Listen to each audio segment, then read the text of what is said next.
Alain, propos d'un Normand. Merveille de la science. Je vois dans les journaux que l'on annonce des choses merveilleuses. D'abord, un canon qui lancera, ou pourra lancer, des obus de Londres à Paris. Ensuite, un poste de télégraphie sans fil, placé sur le pic de Tenerife, et qui pourra donner l'heure de Paris en même temps à tous les bateaux du monde entier. Voilà bien du bonheur pour les pauvres gens. Il y a une chose à laquelle on ne pense pas assez, c'est que toutes ces questions, où l'on assure que le progrès est intéressé, sont aussi, et même principalement, des questions d'argent. Dans l'état actuel des sciences, nous pouvons faire des merveilles, si nous voulons dépenser ce qu'il faut. Veut-on aller de Rouen à Paris en une demi-heure? Les moyens ne manquent pas pour cela. Faites-nous seulement une voie ferrée bien droite, avec pont, tunnel et tout ce qu'il faudra.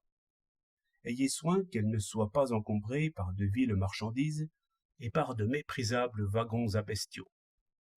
Produisez-nous un formidable courant électrique, et nous circulerons comme des projectiles.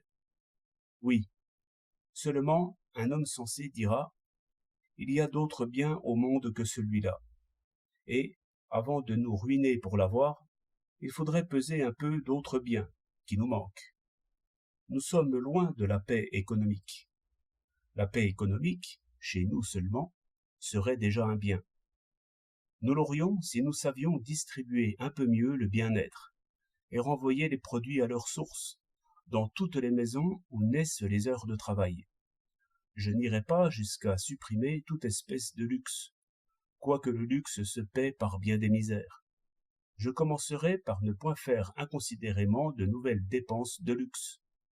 Je réglerai les dépenses sur le résultat. Je marchanderai avec tous ces rêveurs qui ont leur vie gagnée et qui nous présentent des plans fort coûteux, dont nous ne pourrons pas tirer même un peu de bonheur pour un petit nombre.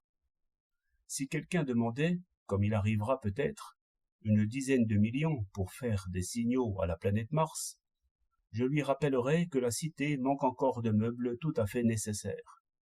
Le salon est assez brillant, comme il arrive chez beaucoup de vaniteux, mais la salle à manger est pauvre, et la cuisine est misérable. Nous n'en sommes pas à pouvoir assurer une retraite aux vieillards. Cela me paraît pourtant plus urgent que d'user nos ressources à construire des joujoux extraordinaires. Il y a des miracles à faire, plus utiles que de donner l'heure par dépêche à tous les navigateurs, qui ont déjà de très bons chronomètres. Tenez, faites seulement que tous les marmots de nos écoles maternelles aient les pieds secs. 8 avril 1908.